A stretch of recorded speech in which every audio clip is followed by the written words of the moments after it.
Can I preach this thing? What I want you to understand is that Satan has a highly organized operation against you. That demons are not disorganized and they are not chaotic.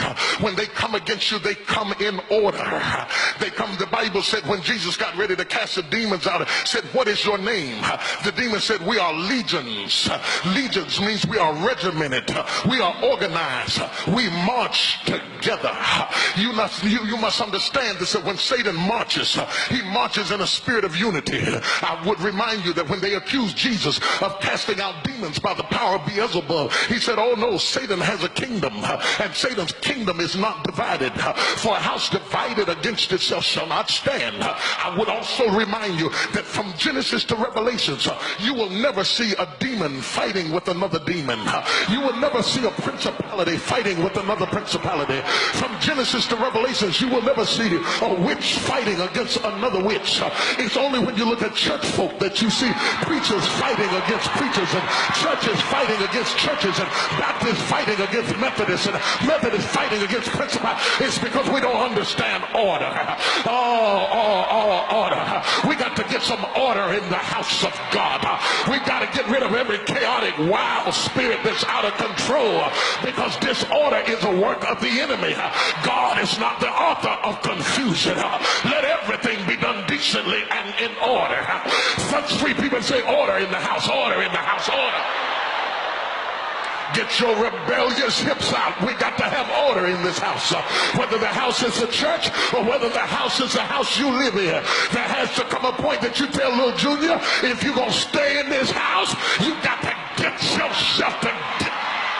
As for me and my house, we will serve the Lord. Can I go deeper? Not only is the enemy after regions, he's after houses.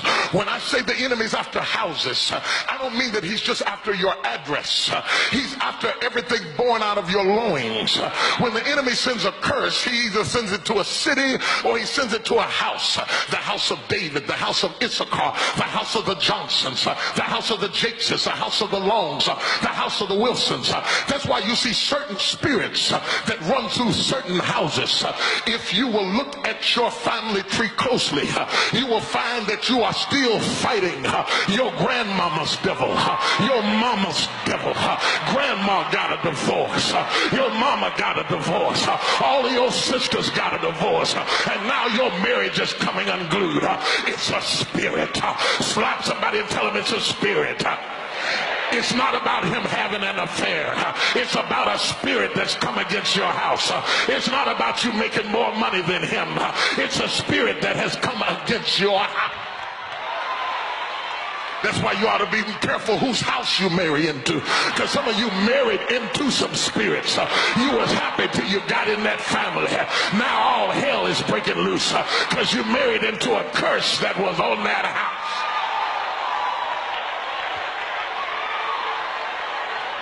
Your children come up with something that you ain't never thought of doing before, but somebody in your husband's family knows what's going on, because you tied your children into a system that you don't even understand. Now you got to deal with a Johnson demon, a Jackson demon, a Richardson demon. You don't even know how to minister to the child, because ain't nobody in your house ever come up with no mess like this. But some kind of way you tied them into a God. Lord have mercy. Who am I preaching to in here today?